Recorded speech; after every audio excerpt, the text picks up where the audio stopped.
दोनों बहनें नातरा नहीं समझती, इसलिए नहीं समझती क्योंकि ये करना पड़ता है और करोगे तो मजा आएगा। कई सारी ऐसी चीजें अभी देश में कई लोगों को पता ही नहीं चल रहा और जबरदस्ती लौट ले रहे। माननीय प्रधानमंत्री नरेंद्र मोदी जी ने अपने जन्मदिन पे सौरभ भैया हमारे मध्य प्रदेश में 8 चीते लाए। यहाँ से वहाँ तक रोटी खाने की फुर्सत नहीं है मीडिया वाले को। चीते 8 चीते, चीते आए 8 चीते आए, चीते लाए, चीतों को आज बाड़ा में छोड़ा गया है। चीतों ने आज ये खाया, चीते आज कुछ भी नहीं खा रहे हैं। चीते आज क्यों नहीं खा रहे हैं?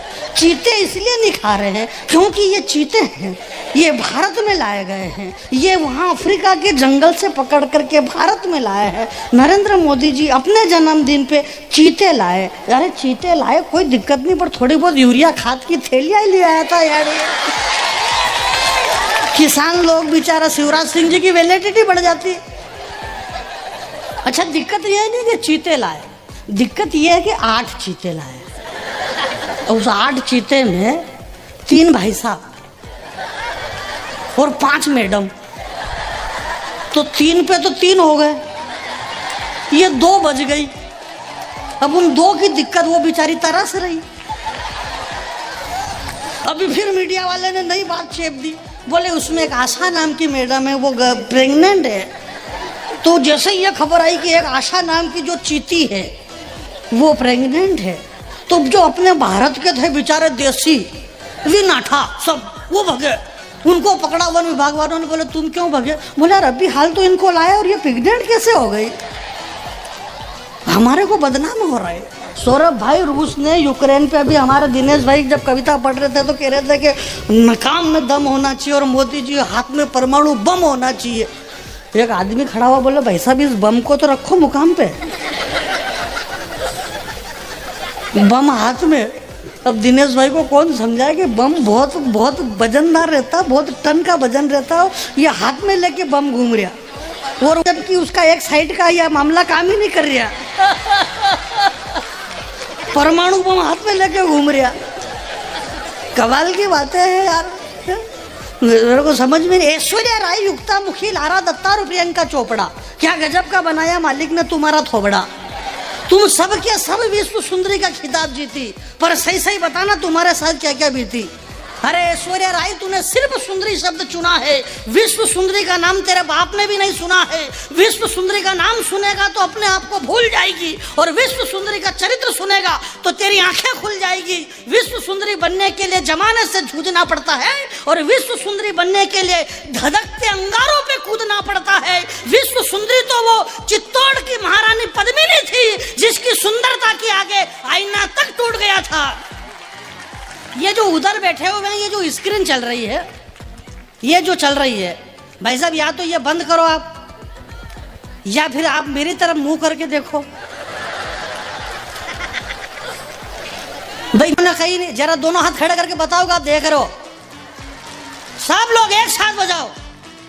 कवि सम्मेलन की सफलता की गारंटी है। भारत विकास परिषद भी देखे, आशीष भाई जितने लोग जहाँ जितनी मेहनत से ये संक्रमण काल के बाद में, कोरोना के बाद में इतनी विशाल भीड़ को इकट्ठा करके हिंदी की कविता की जो ताकत यहाँ पर देखी जा रही है, यह मालवा की सरजमी है। जैसा कि कविता जी ने बताया 1.5-2 लाख रुपए का पेमेंट लेती है, परंतु ये इनका आशीर्वाद प्रेम था कि किसी ने पैसे का नहीं पूछा आशीष भाई ने। आशीष भाई आपको बता दूं मैं कि ये अभी बहुत कीमती समय है। दीपावली के बाद में दीपावली मिलन समारोह के, कभी महेश्वरी समाज का कवि सम्मेलन, कभी रोटरी क्लब का मिलन समारोह, कल हमारा वहाँ था, ये बेंगलोर में था, अनामिका जी और ये मद्रास में थी, कल मैं वहाँ नहीं था क्योंकि छोटी संस्था थी, दोनों का पेमेंट कर नहीं पा रहे थे। एक बात बता रहा हूँ मैं, अरे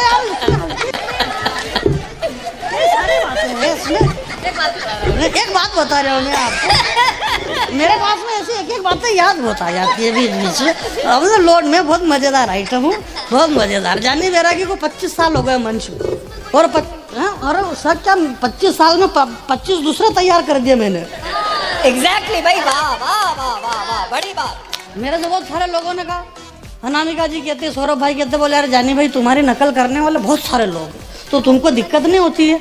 मैंने कहा मेरे को इसलिए दिक्कत नहीं होती है, मैंने कहा आपने कभी रीच देखा? रीच? बोले व्हाट इज दिस रीच? अब पढ़े लिखे लोग हैं ये, मेरठ में लेते मैं तो अपन तो देसी आइटम है, खाली वो कोट पहन ली तो मतलब ये थोड़ी नहीं, जो मार भाई को मारो नहीं है। पढ़े था मन का देखा कैसा लगे तो पहन ली तो अपन तो देसी आदमी पढ़े लिखे तो है नहीं। तो मन का रीछ देखा आपने, रीछ इसको इंग्लिश में क्या कहते हैं, रीछ को मेरे को भी मालूम नहीं। और अपने को उससे क्या लेने देना, अपने हाव भाव से समझ जाना चाहिए कि रिछड़ो कसो करे।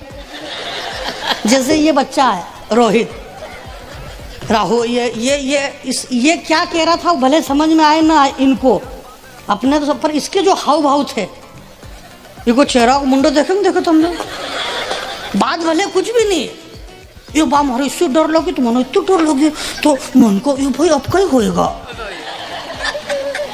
जब तक लोग ताली नहीं बजाए कई बार तो ये मुंडो खुद ही नहीं करे पाछो, ऐसा रखे। रोहित बहुत बढ़िया कलाकार है। तो वो रीछ होता है, भालू जिसे कह सकते हैं।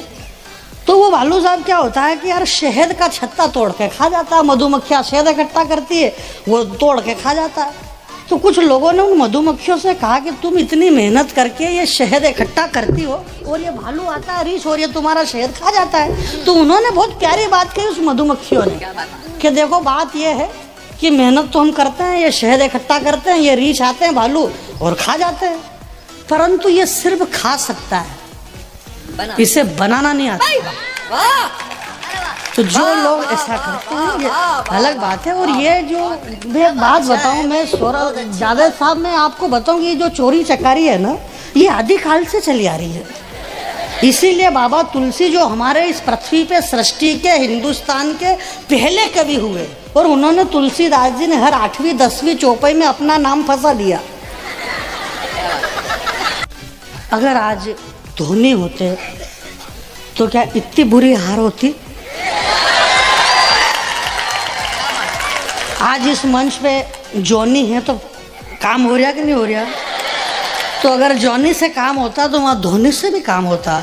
परंतु हिंदुस्तान का जो नौजवान है, ये हिंदुस्तान का नौजवान जो साइबर में डूबा हुआ, मोबाइल में, जिन्होंने क्रिकेट के इस खेल को ही इतना बड़ा मान लिया गया कि ये क्रिकेट का खेल ही सब कुछ है। इस जो चंद सिक्कों में बिकने वाले खिलाड़ियों के लिए मत अपनी रातें बर्बाद करा करो और मत उनके लिए रातें खराब करो। अगर रात खराब करना है तो जिनका रक्त इस भारत की मिट्टी में शामिल है, जो सरहदों पे खड़े हुए हैं, वो हमारे स्टार है। लेकिन क्रिकेट में हम इंग्लैंड में हार गए तो इतना लोट, अरे बोले क्रिकेट में हार गए। भाई हम क्यों हार गए? हम इसलिए हार गए हैं क्योंकि वो जीत गए हैं। बहुत छोटी सी बात है, इतना लोट मत लिया करो। इतना लोट लेने की क्या जरूरत है? संचालक इतना लोट ले लेता। हमारे बीच में लखनऊ से चल करके एक कवित्री कविता तिवारी आई है तो लोगों का दिमाग खराब होता है। बोले यार ये कितना दिन पहला निकली होएगा। एक भाई ने मोबाइल निकाल के गूगल में मैप पे सर्च करियो, बोले कुंभराज टू लखनऊ तो 480 किलोमीटर। बोले कम से कम 3-4 दिन पहला निकलना पड़ा होगा इनको। बाद में पता चला कि ये पैदल नहीं चलते हैं, ट्रेनों से आते हैं। पेमेंट अगर ठीक ठाक होता है तो फ्लाइट से भी आ सकते हैं, और अगर ना भी फ्लाइट से आए तो फ्लाइट का फोटो डाल सकते हैं। कई सारी बातें, बहुत सारी सुविधा है। कवि सम्मेलन में मर्जी पड़े वहाँ अपना फोटो कहीं भी फंसा दो। अरे बदमाश क्या बदमाशी करना, देश में बदमाशी चल रही है और क्या चल रहा है दूसरा चल रही है। जो मैं आपके बीच में एक कविता पढ़ देता हूँ, मेरी नई कविता है, इन दिनों की प्यारी कविता है।